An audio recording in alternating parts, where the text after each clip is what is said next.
Organizations like Families Like Ours in Seattle are working with LGBTQ youth in foster care and helping them navigate a system that doesn't always accept them. Anwar is one of those youth. I was 5 years old when I went to foster care, so that's 14 years ago. He was saying some people just don't get it. And I'm like, well, that's the thing with, you don't need to get it. I've known I was gay since I was 5 years old. So by 11, I already knew that I was gonna have to come out, but I just didn't know when. And I didn't know how easy or hard it would be. The foster care system is not a safe place to question your sexuality, really. There are some kids who are really lucky and they end up in homes that are ready to love and support a questioning youth. But what happens more often is that when the child has been placed with that foster family, the family may not have had a thorough assessment as to figure out whether or not they're going to be able to support a kid that comes out in their home. At age 11, after a string of foster and group home placements, Anwar was placed with a foster family of Jehovah's Witnesses. Living with them made me kind of miserable. Coming out to them was a problem. Eventually, I just stopped caring because they kept assuming that I was wanting to be with their son and stuff. I was like, no, I just need a brother. I haven't seen my brothers in about 11 years at that time. I stayed there for 5 years and they couldn't accept me for me. Feeling so unaccepted like that, you at the age I was at, you contemplate suicide. Foster care was one of the hardest things I've ever had to go through. Yeah. And if there was some way I could make other kids transition out of foster care easier, I would. Anwar is preparing to start college in the fall. Get on the horn with them. Let's see what we can get set up. And I know over at the college, there are some tutors. Yeah. Might be able to get you set up as there as well. I need a math tutor. I know, you need a math. With few other options, he moved back in with his biological family. Since then, I've been struggling a lot, but there's a lot that I've accomplished, and there's a lot that I'm ready to set out to do. When kids come out in care and their family rejects them, our system is not well equipped to ensure that they are treated appropriately. We are trying to repair the damage that was done by a family where they felt they were supposed to be included and loved.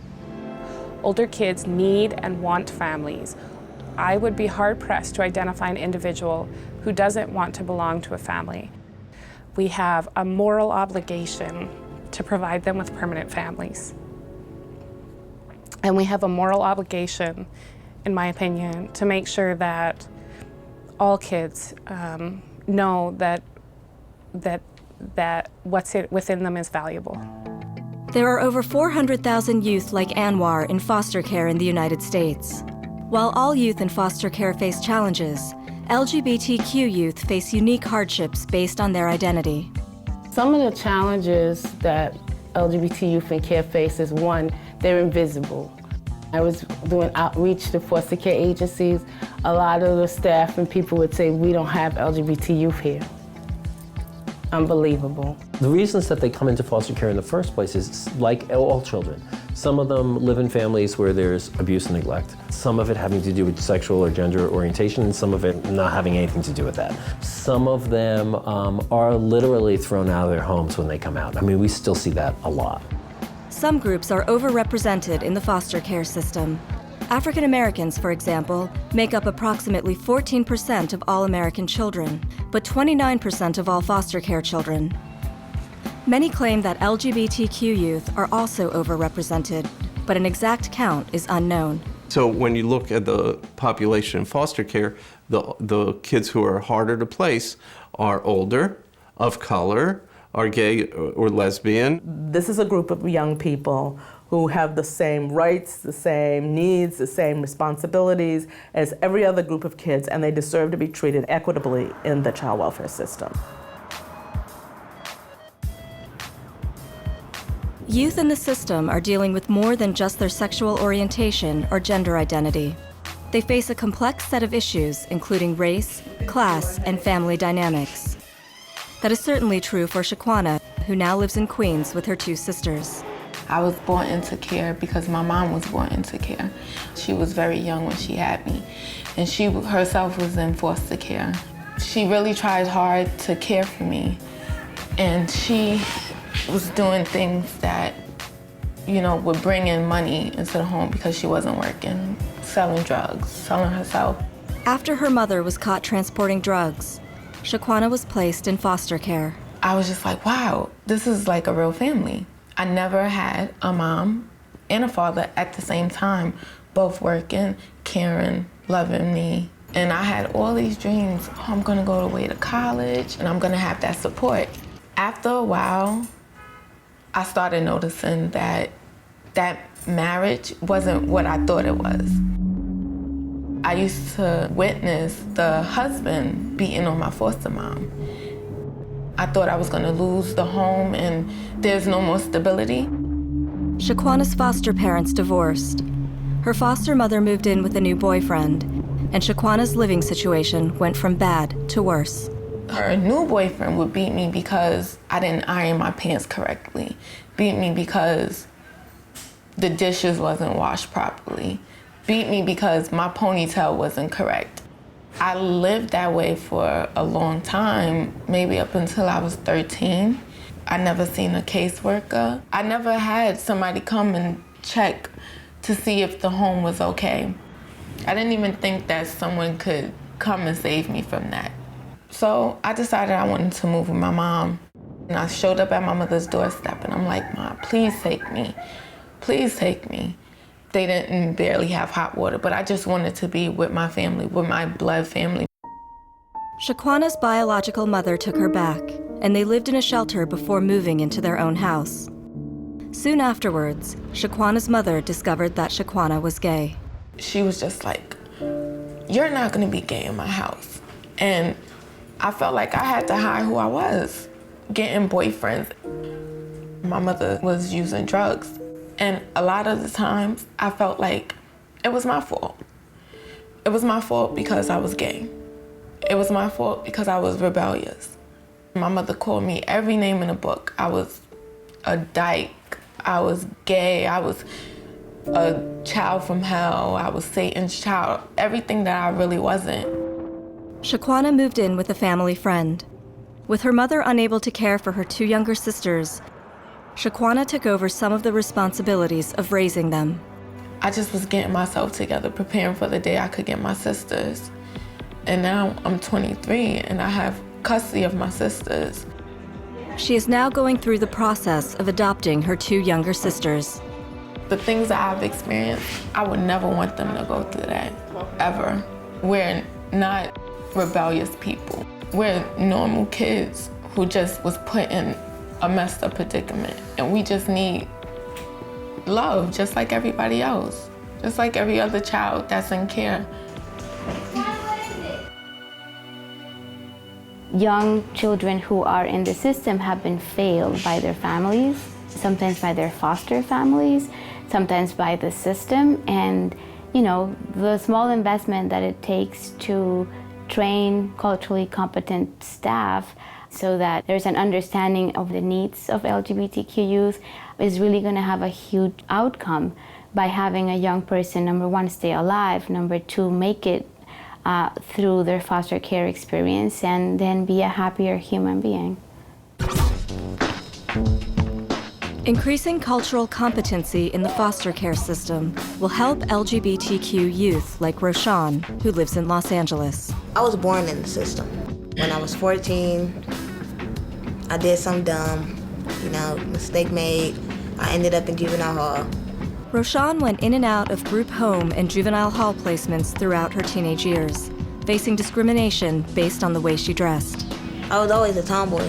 The problem that I face with that is they're telling me it's just a phase, or, oh, this is not who you are, you just confused. It's not that, it's like, you just think I'm confused because you don't want me to be this way for your own personal beliefs. I remember when I cut my hair, the house manager, she called her stuff over there. Why did you let her cut her hair this short? She was like, this is a woman's house and she looks like a little boy. After leaving the system, Roshan struggled to make it on her own. For like a year, like 18 and 19, I became homeless. And throughout that time, like, you know, shelters, drop-in spots, just shower, go get some clothes, grab some food, go get some bus tokens. Her mentor, Shalonda King, helped her through this time, letting Roshan stay at her apartment when she had nowhere else to go. I wanted to make sure that she knew she had a place to go and that she would be cared for no matter what. After a year of facing homelessness, Roshan found out about the transitional housing program for LGBTQ youth at Hathaway Sycamores. Once I got into transitional, I felt relieved because pretty much all I really needed at the time was just a stable home. Hathaway Sycamores is my lifesaver. I didn't give them trouble. I was grateful, you know, like thankful. Like they gave me a place to lay my head in a comfortable home. How's it living here so far? You like the neighbors or anything? Yeah, it's cool. Now, Roshan has completed the transitional living program and has her own apartment.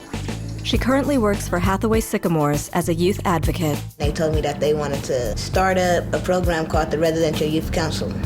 That's like to give the kids a voice. Like I heard like 2 people say something negative. You can't let that get to you. The youth council is also to form them into leaders, you know, give them some kind of responsibility, make them feel as if like they do have an important role. We just put the houses in order, and basically we're gonna let each house choose who they think would be the best house manager. One of the things that is really very important for young people is to have their voice heard. Having peer-to-peer support groups and youth councils are a terrific way to get young people together who are able to connect, as well as to feel like they have a sense of community with other people. Group homes for LGBTQ youth are one way that the foster care system has tried to provide a safe community. Antoine currently lives in one such home in Brooklyn. His journey is familiar to many kids in the system. I was just coming into like dating the boys, like just getting into it. So I used to keep a journal, and in that journal I used to keep everything, like however I felt, like my experiences. Antoine's mother found his journal and discovered that he was gay. She tells me she reads my journal, and so I felt violated after that. When I came home, it was a big thing. We was arguing, and then it became physical.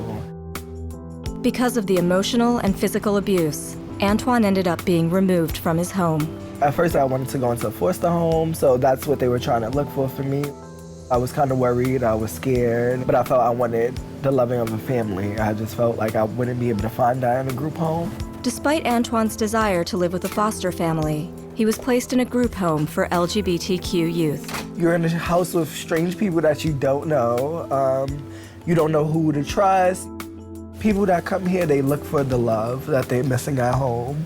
They look for the family that they don't have anymore. So this is like the legendary stove. Like here in the legendary stove, this is where like I do all my concoctions. And make the group home houses 6 LGBTQ youth. They live as a community and learn life skills they will need to live on their own. So we sit here like a family. We say grace. Being here in a welcoming community is very comforting. You're able to be who you are as a person. You don't have to hide it. My little creation, something. Like a lot of people don't accept the LGBT community. Being here, I just feel safe and it's like a haven. While at the group home, Antoine was able to graduate from high school, begin college, and even start to work on rebuilding a relationship with his biological family. Our relationship has rekindled, I guess. I mean, you only got one family at the end of the day. We get along, we speak. I feel like I had to learn that I have to love people from a distance. Although group homes are a common option, providers are starting to shift towards finding family settings for LGBTQ youth. In the regular child welfare system, we keep talking about kids staying with their family and kids staying in family-like settings, but gay kids were put in group homes because things were so tough within family context. But in reality, I realized that was a mistake. I think we needed to really think more about how to preserve family connections with kids who are LGBTQ. Families, in many cases, really do want to love their child and just need to learn how to change some of their own mindsets about that. The Family Acceptance Project in San Francisco is part of this shift towards reconnecting youth with family. They are conducting groundbreaking research about the importance of family acceptance for LGBTQ youth. The approach to serving LGBT young people has been to remove them from families or not involve their families. Getting in there early when parents are first struggling with these issues, we can help maintain LGBT young people in their homes, but we also know from our work that we can reconnect them and do family reunification. All kids in foster care, if we keep them in group homes and then they turn 18 or 21 and they don't have a permanent connection to a meaningful adult in their lives, are going to have a really challenging time. And that's the responsibility of the agency to make sure that those kids have those permanent connections. Family support is essential. So we have been working with different provider groups, professional associations, government agencies. Most recently, we're collaborating with the LA Lesbian and Gay Center to integrate our family interventions with their big child welfare reform project.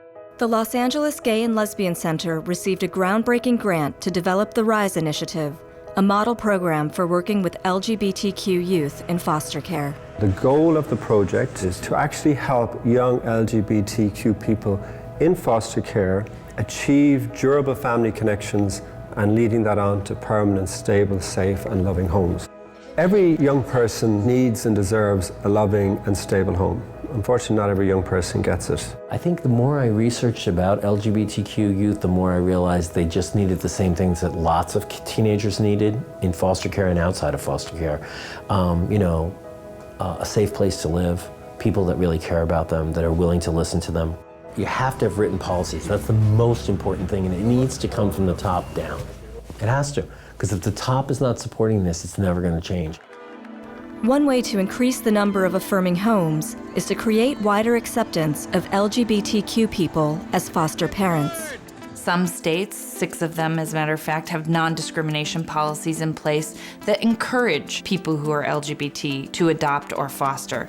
But in many, many states, the laws are just completely silent, and in several states, there are actual outright bans on the ability for LGBT people to adopt or foster. The people who are hurt by restrictive laws are the children.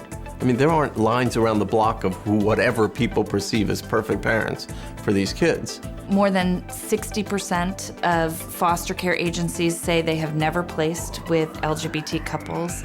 40% of agencies say that they will not even accept applications from LGBT people or couples. There are more than 2 million lesbian, gay, bisexual, and transgender people who say that they would foster and adopt if only their states actually encouraged them to do that. And if you look at the number of young people that we have in our foster care system, somewhere around 400,000, just opening up the doors to the LGBT community in terms of adopting and fostering would mean that we could actually provide a home for all our kids who are in the foster care system today. One woman who opened her home and her heart is Mary Keene, who lives in Yonkers, New York. This is my house. Come on in. This is my daughter, Fanny, who has been with me since '07. I first decided to become a foster parent, actually it's 13 or 14 years ago now. I began to find out a lot more about foster care and why kids were in care. They had food, they had clothing, and they had shelter, but there was no one in their life, no one cared about them. I was in a position to do something, I said, I'm gonna. Mary's original intent was to foster lesbian teenagers, but through the years, she fostered 12 LGBTQ and straight teens. It's not safe for kids in care. They have a couple of lesbian, gay, queer group homes and things like that, but that doesn't solve the problem. And these kids shouldn't even be isolated like that. They shouldn't have to be isolated. They should be safe wherever they are. So my thing was just to provide like a safe place. All right, so this is Fanny's room. I don't know, 2 closets, a fireplace. I was in care about 8 or 9 years before I met Mary. In other homes, I wasn't really able to be myself. It wasn't until I moved here where I was able to listen to the music that I wanted to and dress how I wanted to comfortably. And meeting Mary and just coming to live here made that process as a teenager so much easier because, Mary's gay and even if she wasn't, just the house, the kids, the environment was so positive. I feel like I'm the 1% of the foster care system that finds that safe home where, you could just relate to your foster parent on like 100%. It feels like how did I end up getting this lucky chance? Like, how come all kids can't have this exact same experience? Mary also works with the organization You Gotta Believe, which focuses on finding families for adolescents in foster care. We do one thing only. We try to find a family for youth before they age out of care. They need families. They should not be in these institutions, and they need committed families who are really going to be there for them. It's unconscionable that we can't do better for these kids. One of the youth that Mary works with through You Gotta Believe is Natalie. I've basically been in and out of care since I was 3 years old. I first entered into care when I was really small. My mom had a drug habit, and they took me and my 2 sisters away. I came out in the 6th grade to my mother that I was gay. And when I came out, there was a lot of conflict. My mom's a Christian. I remember my mother telling me, I can't wait till you turn 18, I'm kicking you out. So it was either I just stay there and keep on dealing with the problems, or I go back into voluntary care where I knew I wouldn't be homeless at the age of 18. I never re-entered into a foster home because they told me a lot of foster parents don't want to take kids at my age. Natalie stayed in a number of different group homes. She currently lives at Green Chimneys in Harlem in a residence for LGBTQ girls. My biggest concern right now on aging out is that I still yet don't have my apartment. I can't just go back to my mom's house. At this point, I just want to live on my own, but I want the family support and I want the family behind me. They're still expected to age out at 21 and manage, which is really virtually impossible. What we try to do is get these youth families that they need, they're going to need for the rest of their life, to get them to move into a family.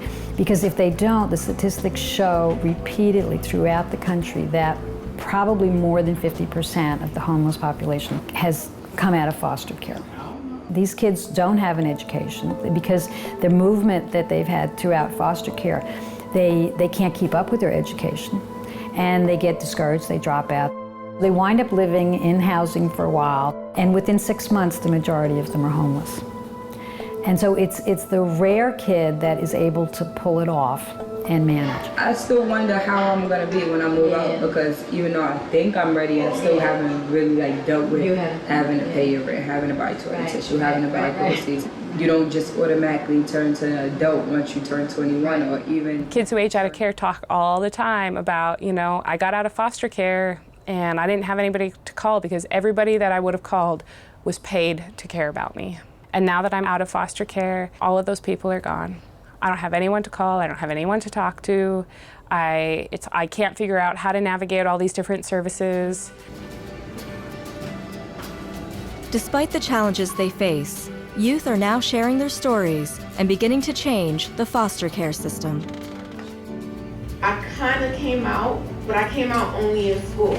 But I was hiding. I came out to certain people. I felt like an outcast. Number one, I was boyish. Shaquana shares her experiences at cultural competency trainings organized through the Foster Care Project at the LGBT Community Center in New York. So you talk about loss and rejection and fear, it's really big, and Shaquana's story really outlines that for people. The most important thing that we as a child welfare system can do is talk to our young people. I think that sounds very simple and straightforward. It's not always done as well as it could be.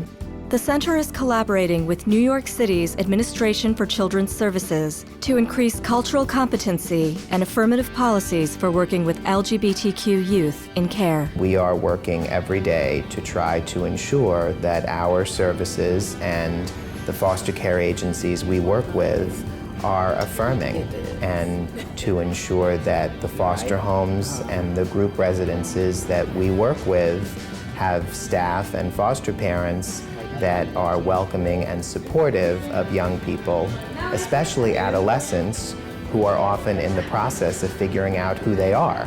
Shaquana's story really talks about some of the things that we need to get foster parents on board with. The Center's Foster Care Project is part of a movement right? This is a movement in regards to families, in regards to equality, and it's really important to bring that next young generation into that movement and empower them in that way. It's necessary for them to be part of this. I just want kids who are in care to have a voice. And without that voice, they're not heard. We need to put a real face to this community.